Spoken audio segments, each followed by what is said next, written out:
Bonjour à tous, alors je vous retrouve aujourd'hui après 3 semaines d'absence pour vous parler de mes lectures passées, ma lecture en cours et mes prochaines lectures, plus un petit IMM, donc 3 livres, mes acquisitions du mois de janvier.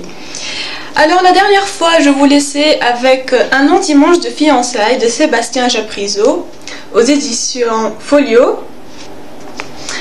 Donc globalement c'était une bonne lecture, mais il y avait un petit point négatif et je vais vous en parler juste après que je vous dise l'histoire du livre. Donc c'est l'histoire de Mathilde, une jeune fille de 20 ans qui a perdu son fiancé lors de la guerre des tranchées, donc un certain soir de 1917.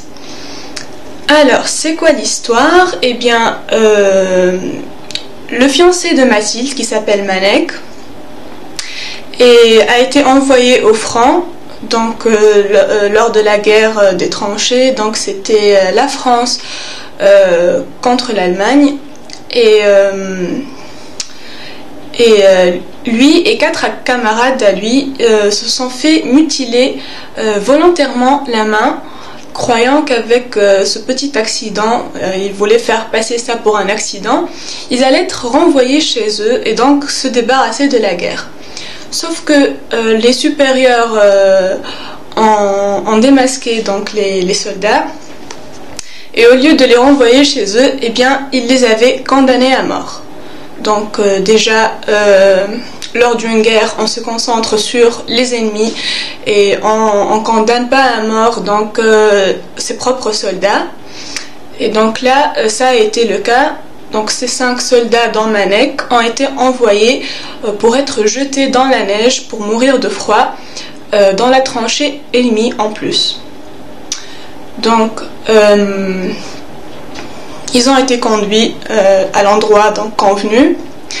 Et puis donc l'histoire, en fait, quand le revenant de guerre raconte cette histoire à Mathilde, il s'arrête là, il n'en sait pas plus. Il sait que Manek et ses camarades ont été jetés à la neige, donc ils sont peut-être morts, mais peut-être pas. Peut-être que certains ont été tués ou morts par le froid, et peut-être qu'ils ont été sauvés ou qu'ils ont échappé à la mort. Donc, à partir de ce moment-là, Mathilde va mener une recherche, une enquête par ses propres moyens. Elle n'a que 20 ans et elle va remuer ciel et terre pour savoir la vérité à propos de ce dimanche de janvier 1917. Elle veut absolument savoir si Manek est mort ou vivant. Elle veut savoir ce qui lui est arrivé, que ce soit dans un cas ou dans l'autre. Donc, Mathilde va passer une annonce au journal et elle veut savoir si des revenants de la guerre, des anciens soldats, des commandants ou même des personnes faisant partie de familles de soldats, elle veut savoir si quelqu'un a une information qui le lui transmette par lettre. Donc en fait Mathilde va recevoir plein de lettres et voilà, ce que j'ai pas aimé dans le livre, c'est que puisque plusieurs personnes vont lui envoyer des lettres pour lui donner des informations, il y a beaucoup de répétitions. En fait, on a l'événement qui s'est passé donc lors de ce fameux soir, qui est raconté par plusieurs personnes et chacun a sa version, bien sûr, chacun va ajouter une nouvelle info pour Mathilde, donc il va l'aider dans ses recherches. Mais donc on va revivre ce soir-là des centaines de fois. Donc c'est juste le petit point qui m'a un peu dérangée dans ce livre. Sinon l'histoire elle est magnifique. L'amour de Mathilde il est prouvé vraiment par ses recherches, par tout ce qu'elle fait pour retrouver son fiancé. Donc pourquoi le livre, en fait, ça m'a toujours intriguée, pourquoi le livre s'appelle Un long dimanche de fiançailles. Donc pourquoi? Eh bien parce que Manek, avant de partir à la guerre, il a promis à Mathilde que dès qu'il revenait de la guerre, il se marierait, parce qu'ils s'aiment depuis toujours, depuis qu'ils sont enfants et tout ça.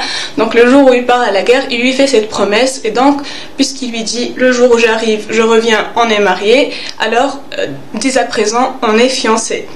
Donc puisqu'il part, et que ce dimanche, ce fameux dimanche où il va être jeté dans la neige, dans le froid, et que depuis ce dimanche-là, elle n'a plus de nouvelles de lui. Donc elle va considérer qu'à partir de ce jour-là, jusqu'au jour où elle le retrouve, ou alors elle connaît la vérité, elle sait ce qui lui est arrivé, ça va être ses fiançailles. Donc elle va appeler ça un dimanche de fiançailles, donc jusqu'au jour où elle va le retrouver ou pas. Donc vraiment c'est une très très belle histoire, une très très belle preuve d'amour et Mathilde, elle est vraiment touchante, à la fois fragile et forte. Elle est vraiment un personnage comme on les adore. J'ai vraiment beaucoup aimé ce livre, et bien sûr j'ai versé ma petite larme à la fin, et je vous dis pas pourquoi, si elle a retrouvé son Manek ou pas. Donc c'était vraiment une très très bonne lecture. Voilà, je vous le conseille très vivement. Et voilà, donc c'était une très très bonne lecture. Donc après, j'ai lu Amour, etc.com d'Amy Turner et de Mark Van Wy. Donc ce livre est constitué d'une correspondance par mail entre Amy et Mark. Donc vous remarquerez que les noms des personnages correspondent aux noms des auteurs. Alors l'histoire, c'est que Mark et Amy se rencontrent un jour dans une cérémonie de mariage d'un ami en commun. Ils étaient assis à la table des célibataires et Mark venait de se faire larguer par sa copine dont il était fou amoureux. Et il a passé la soirée à se lamenter, à pleurnicher sur l'épaule d'Amy, même s'il ne la connaissait pas, ils venaient de se rencontrer, et donc de lui parler de sa petite copine qui venait de le quitter. Donc voilà, quelques jours après, elle lui dit comme ça en passant, Amy, elle lui dit si tu veux on garde contact, nanana. Et quelques jours après, il lui envoie un mail, et c'était d'ailleurs le 14 février, le jour de la Saint-Valentin, pour lui dire voilà, c'est moi, c'est Marc, je ne sais pas si tu te souviens de moi, on s'était rencontrés au mariage et tout ça. Et voilà, tu m'avais dit on garde contact, alors me voilà. Je ne sais pas si tu as dit ça par politesse ou si tu le pensais vraiment, mais me voilà.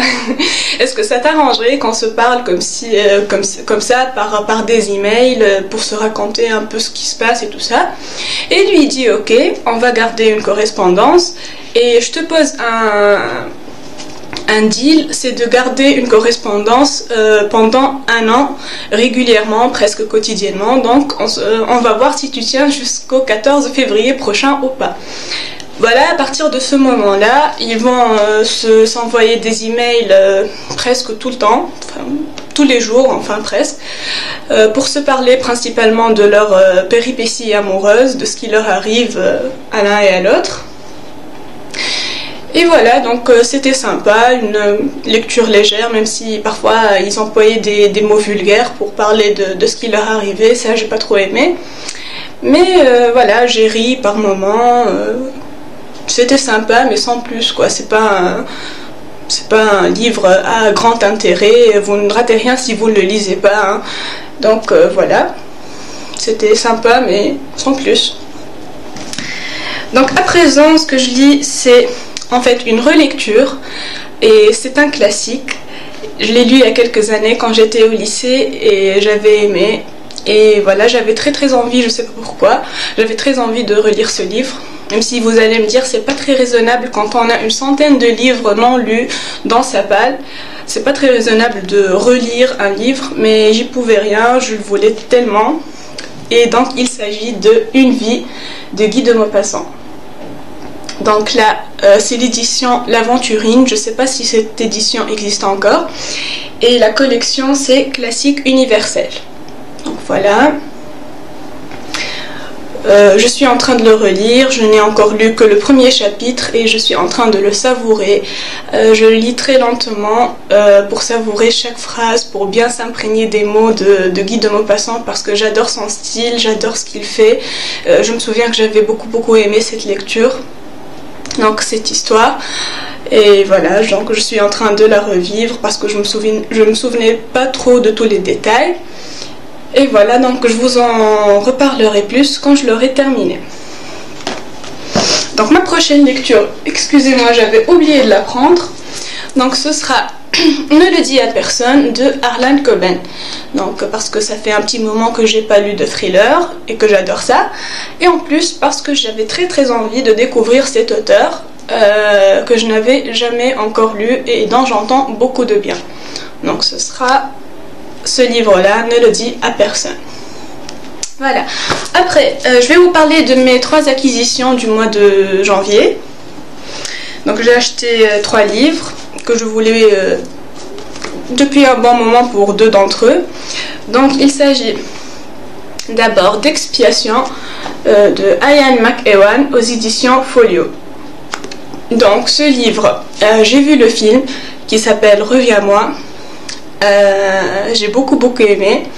Donc avec Keira Knightley comme héroïne, et je rigole parce que hier seulement j'avais regardé la vidéo de Heather de Miss Sugartown et elle a dit qu'elle n'aimait pas du tout cette actrice et que moi je l'adore. Donc j'avais adoré ce film et depuis je voulais vraiment lire le livre pour voir ce que ça donnait donc comme livre.